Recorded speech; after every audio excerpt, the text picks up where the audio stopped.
Hello, everyone. Welcome to the Scatter Brethren Network YouTube channel. I'm Robin, your Kingdom Bro, and this is the way I see it on January the 6th, 2026. Thanks for joining me on this, my first video of the year, which I've entitled Babylon the Great, He Who Now Restrains. And I want to comment today on governing authorities of the world. I think there's a lack of understanding about what should be expected and not expected from governments of this world, especially considering what's taken place recently within the last few days between the United States of America and the country of Venezuela down in South America. So I want to talk about that and try to clear up any misunderstanding about what the nature of governments is supposed to be in this world. What are God's expectations of that, at least according to my way of thinking?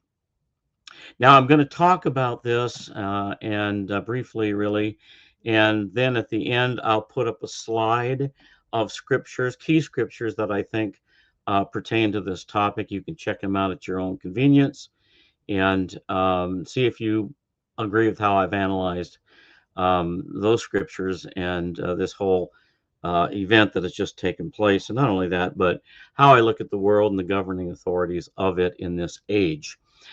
So, the primary God expected duty of governments in this age is simply to restrain evil amongst its populations and to protect and defend them from outside bad actors. In these things, they are to dispense justice fairly and equitably, and without shedding innocent blood or certainly persecuting God's saints. External laws must be legislated to define the moral boundaries of society, which all too often lack the internal ability to govern their own actions. To one degree or another, both the citizens and their leaders are lawless because of a uh, lack of a father and son dynamic between us and the creator God. That should have been the chosen system of humanity at the beginning, but it is not the system that governs us currently. We're governed by a flawed legal system for humans to operate by, which is not effective. Now, though it has not always done so, the United States government is, in my view, functioning currently within the purview God has given it. It is fulfilling its rule of law obligations of fair and impartial dispensing of justice and protecting its citizens. It is neither obligated nor expected by God to do more because it cannot, as is the expectation for all governments in managing their power and control. The U.S. must stop short of purposefully shedding innocent blood and persecuting the saints. As long as it fulfills all these things, it is fulfilling its role as a restrainer of evil in this world, in this age.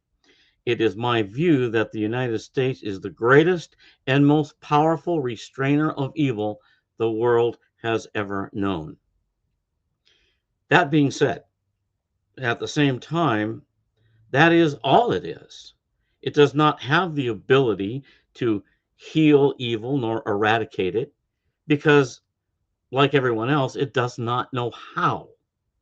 It operates on a strictly legal system without a father and son dynamic with the creator. In other words, there's no proper motivation behind the governance, either for individuals or for us collectively.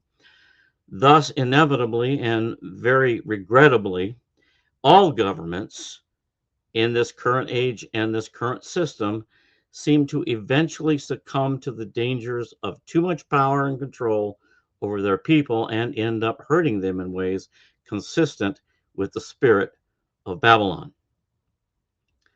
However, in terms of what God expects from the people who choose to follow him in the father and son system of faith, the very system of faith that is the faith of Jesus, we are to pray for our government leaders to act wisely on our behalf so that we can at least live godly lives in reasonable peace and security. Now, ultimately, at the end of the age, a battle will be waged between the most powerful rule of law leader and the worst lawless leader this restraining world has ever produced. The one who restrains will be destroyed, and the lawless one will act as God's judge against the entire, necessarily flawed Babylonian system down through history. And then the returning Messiah will defeat and destroy this lawless one who even opposes his righteous rule. Thus, the entire faulty system of this age will fail and be judged. But the good news is that the days are coming when the strictly legal based man made system will be transitioned to God's way of governing. In verse 12 of Romans chapter 3, the Apostle Paul makes a deeply profound statement that the law is not of faith. Now, these are two different methods of governance which stem from completely different root systems.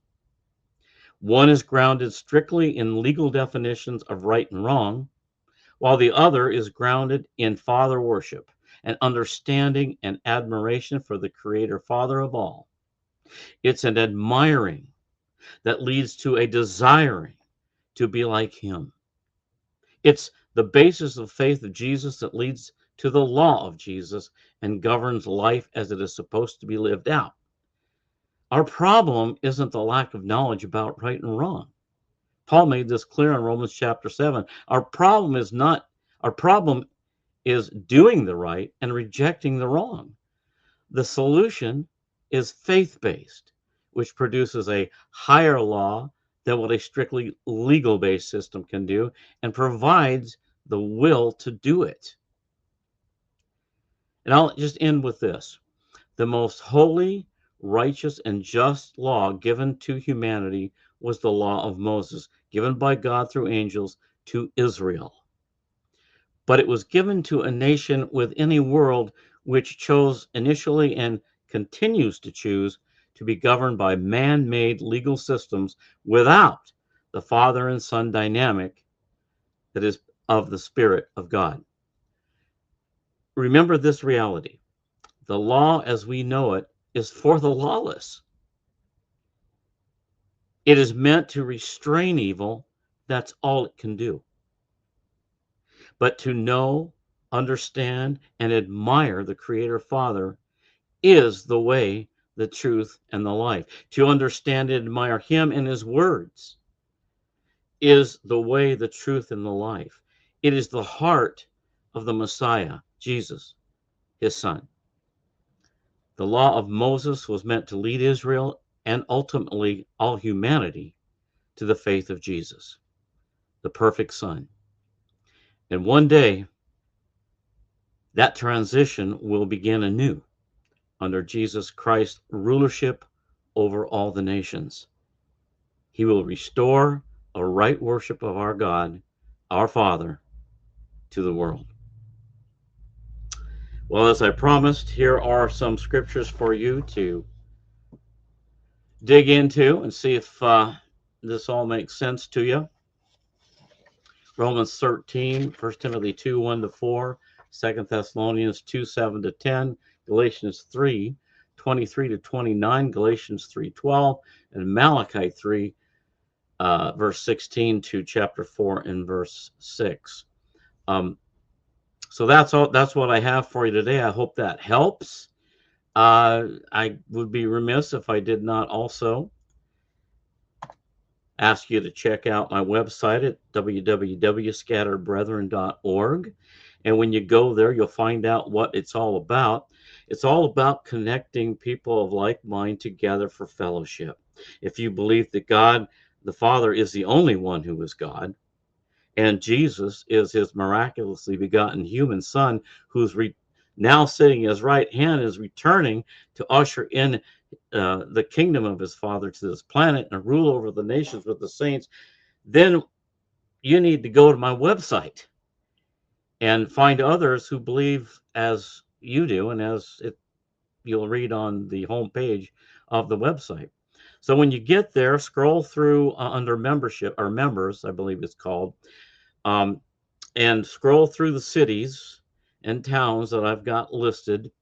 And if you see one that interests you, maybe it's your own city or town of residence, or maybe it's someone close to you, realize this, that there's at least one person, if not more, in that town or city that believes as you do. And hit the contact button. That'll bring up a form, which will send me an email. Let me know who you are, where you live, and what city or town you're interested in, and I'll send you back the contact information for those folks.